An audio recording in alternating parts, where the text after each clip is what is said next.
Amber, you have been on 12 Caribbean cruises, but your Alaska sailing was your favorite. Let's get into it.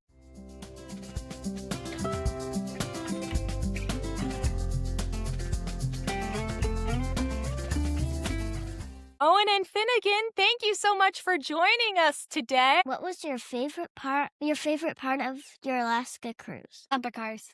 Bumper cars. Really? Yours, Royal Caribbean had bumper cars? They had bumper cars on this ship that we went Oh, on. wow. What was your least favorite part of visiting Alaska? Or did you love it all? I loved it all. Oh, that's great.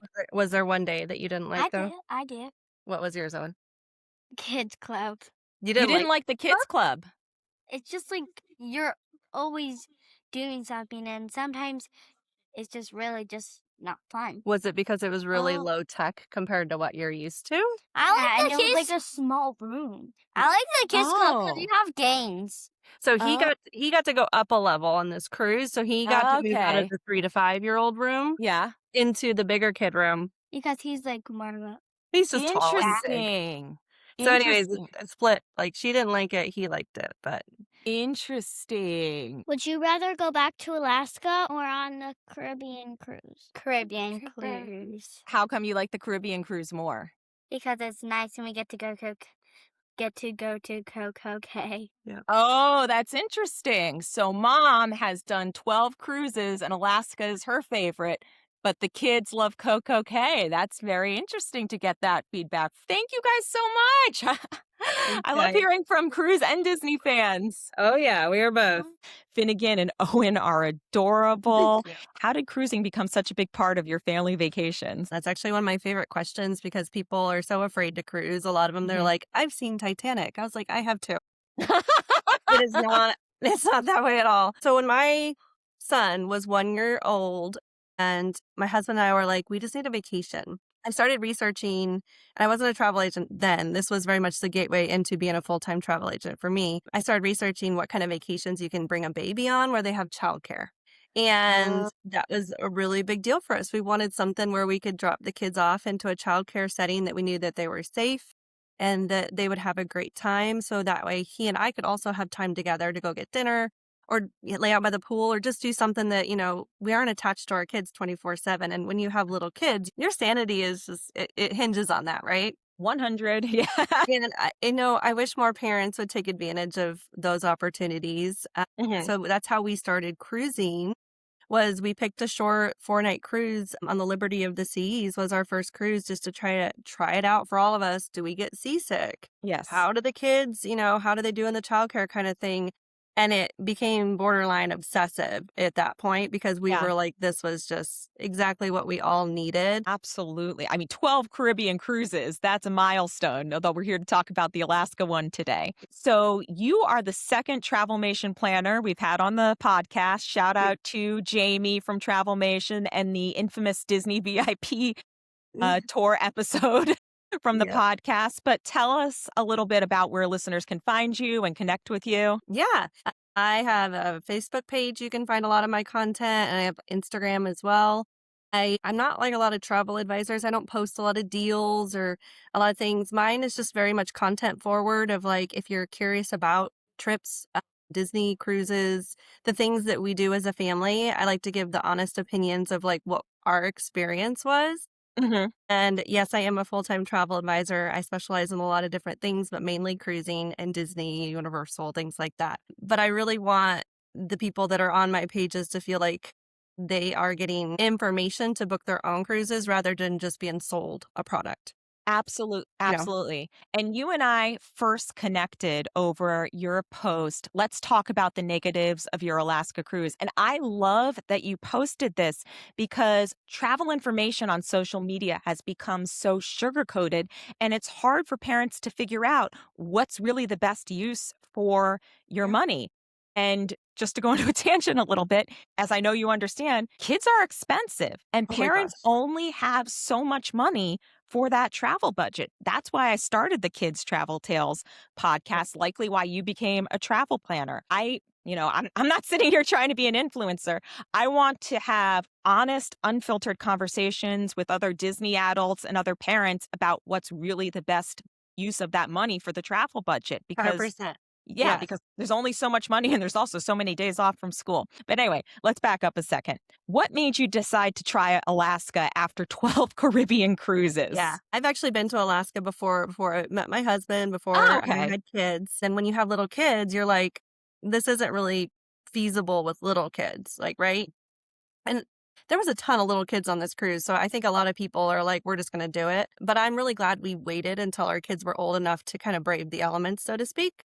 Okay. Okay. So, but that was what made us go back is my husband and I, we have talked about like what's on the horizon for our cruises because Mhm. we've done 12 Caribbean cruises in the course of 4 years. Wait, I'm sorry. 12 Caribbean cruises in the course of 4 years? What is Yeah. your budgeting strategy for that? That's amazing. Yeah. So that's a whole nother conversation, but we definitely have a really, we run a tight ship, so to speak. So in port, we don't do cruises in every port. There's a lot of times we will get off and we'll enjoy kind of the local stuff, but like we're not the people that are buying the beverage packages. We're not buying dining packages. We're Mhm. not booking excursions everywhere. We try to go to places we can get to beaches inexpensively as a family. So Okay. that really brings down the cost of your trip a lot when you're not buying all that stuff on top of your cruise. And the And then, experience at Coco Cay yeah, itself, that can be your beach day and that's free and included. exactly.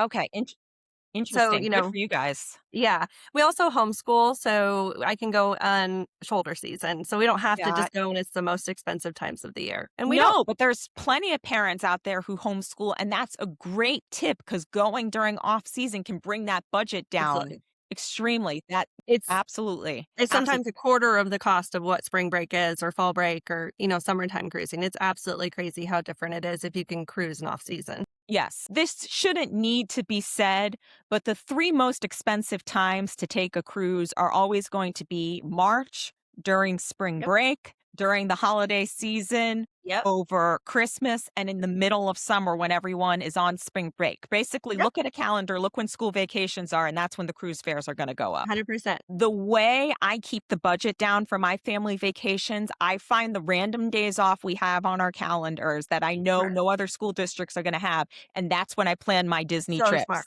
But let's circle back to something, and Yep. this is another one of the reasons I wanted to reach out to you. Don't go on an Alaska cruise if your kids are under age 6. That's the advice I was given by a friend. Do you agree? What is the best age for an Alaska cruise in your view? I would say the best age for an Alaskan cruise is the vacation that's going to be impactful for you as the person who's paying for it. Now, some people are completely fine leaving their kids in the daycare in Yeah. port and they go off and do grown up excursions, right? And they're fine if Okay. their kids don't remember it. Alaska tends to be one of the most expensive cruises that people will Mhm. take. Is back. And so I tell people because this is going to be probably one of the most expensive cruises you'll ever take, Mhm. do you want your kids to remember it or do you not care? Because, it's a very physically taxing area because Mhm. there's a lot of hiking, there's a lot of things that you could do with fishing. Do Yes. you want to go when you're younger and your kids are younger when you're more physically able, or is this a bucket list item you want to save for 20 years down the road? Yes. Uh, To answer your question, I was very much a believer that I didn't want my kids to be younger than where we were at 5 Mhm. before we went. And that's just because I don't put my kids in the daycare while we get off the ship. They come with Okay. us. And I Yes. want them to experience it. And I think there's a lot of data that says those memories really start to be retained around age 4 and 5 for Mhm. kids. For them to be able to grow up and say, I remember this really crazy memory. Yeah. And it's going to be cruising in a mountain channel. You got mountains on either side and the boat's Yeah. kind of going in. Like those are the things that I would love for them to remember. Yes. And then we went in May, and the elements in May are just absolutely wild because it could be Okay. nice, it could be cold, it could be rainy. And we saw a ton of kids in strollers and parents in Mhm. strollers, and they're literally putting like rain jackets over their entire strollers, keeping their kids dry, and it's a Yeah. torrential downpour. Oh, For wow. me, that's just not enjoyable as number one, a parent. Yeah. I don't think my clients would come back from that vacation saying, I'm really happy with this trip. They would probably come back Mm. and say, you know what, it just wasn't enjoyable. And the likelihood of them wanting to go to that destination again is probably very low. Okay. Okay. So do you recommend people not take an Alaska cruise in May? I think you should take an Alaskan cruise in May if you want to save money. If you Okay. don't mind the elements being present because it's going to be cold, windy, it could be hot, you never know. Okay. But I think May and September cruising in Alaska is where you're gonna save the most money. So Okay. for the people that are like, Alaska's on my bucket list, but the budget is just not there because it's so Yeah. expensive, I Yeah. would say don't limit yourself because the weather could be crazy. Just Mhm. go and prepare for it. And that's what my post was about, right? Right. Right. Talk about the negatives of your Alaska cruise. What Yep. do parents really need to know? The biggest thing in Alaska for that time of year is making sure your coats and your shoes are waterproof. Okay. And then make sure you have layers, so really good moisture wicking base layers, so you're not getting Okay. hot and sweaty, but you're also not cold. And Oh. those are the things that, parents have to really prepare for is keeping your kids' feet dry is gonna Yeah. be a huge impact in any port that's raining, Mhm. because if your kids aren't complaining about their feet hurting and having blisters and stuff like that, they're probably gonna keep going.